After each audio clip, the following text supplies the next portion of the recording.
Rockbridge playmaker Isaiah Patrick is the backbone of the Bruins secondary this year. That wasn't always the case, though. In fact, Patrick could not find stability in his own life. He was heading down the wrong path until his mentors stepped in. An after-school program called COLLIER provided that structure for Patrick and a handful of other local kids.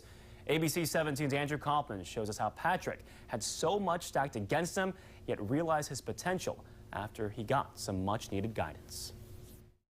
Rockbridge high, Rockbridge low, Rockbridge rocks wherever they go, say rock, rock. On Friday nights, Rockbridge senior safety Isaiah Patrick is out here.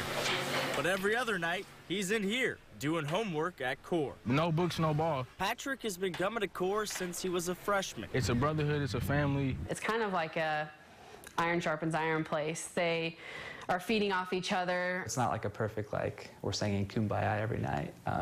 It's a struggle, but it's very real. My brother, Brandon, he died when he was 16 in a car wreck. He went to Rockbridge. It was a hard time for my mom, and drugs was the only thing that could help her cope. Soon after, Patrick's mom was in prison. So 7-year-old Isaiah moved in with his mom's sister. His dad, I think, was transitioning, in different ways, and it just wasn't, in my eyes, the right place for him to be. A year and a half went by, and Patrick's mother had finished her sentence. She got out, she got off drugs, and I moved back in with her for about 2 years, and then the drugs still affected her heart. The damage was already done. I found her at home, like I was the one who found her there. So it really made things hard for me. 13-year-old Isaiah chose to move back in with his Aunt KRISTA. We definitely got a greater idea of what it was doing to him, or what it had done to him. When I met Isaiah, he was a bit of an angry kid. He got in a couple fights. D's and F's. I was just hoping to get a C. He was on and off the freshman football team week to week, including the time his aunt pulled him out mid-practice. I marched up there and I said, I need to speak with him, and said, we're leaving right now. He's got some homework to do. When I came to COLLIER, my whole mindset changed on who I want to be and what example I want to set for, people around me. I see you on 3. It was a 180. I mean, it just changed his whole attitude. Now, man, he's our biggest leader at COLLIER. Patrick began to use his past as motivation. His brother passed away on the 11th. His mother passed away in 2011. That's why I think I strive so hard when it comes to practicing in my education.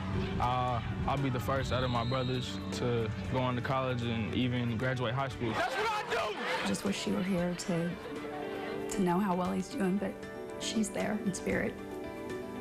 I would hope that if, I got daughters, but if I had a son, that, he would be just like him.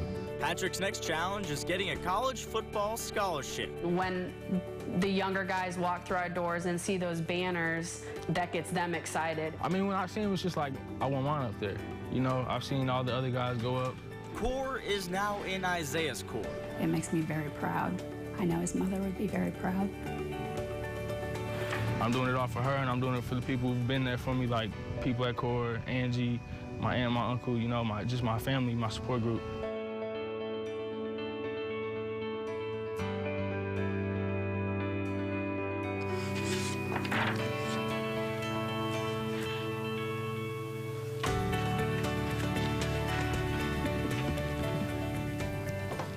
That was ABC 17's Andrew Kauffman reporting. Thank you very much for that, Andrew. Patrick does not have any college football offers yet, but he says he's optimistic they will come.